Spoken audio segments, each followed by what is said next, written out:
Good morning, friends, and happy Friday. Our students here at St. Cecilia School are off today because it's Parent-Teacher Conference. So I'm not sure what elementary school was like for you, but I was never a big fan of the Parent-Teacher Conference because I wasn't the best student. I talked in class way too much. I know you find that hard to believe. And I was often involved in whatever mischief was going on in the class or sometimes in other classes as well. However, I distinctly remember one year, seventh grade, which was not my best year, but I had a pretty amazing teacher, Mrs. Mihok, who I later went to high school with her son and played soccer with him, Mark.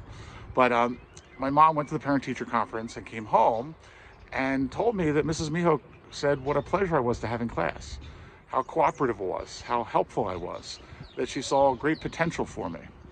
Well, you can imagine what happened. I became a really great student in Mrs. Mihok's class.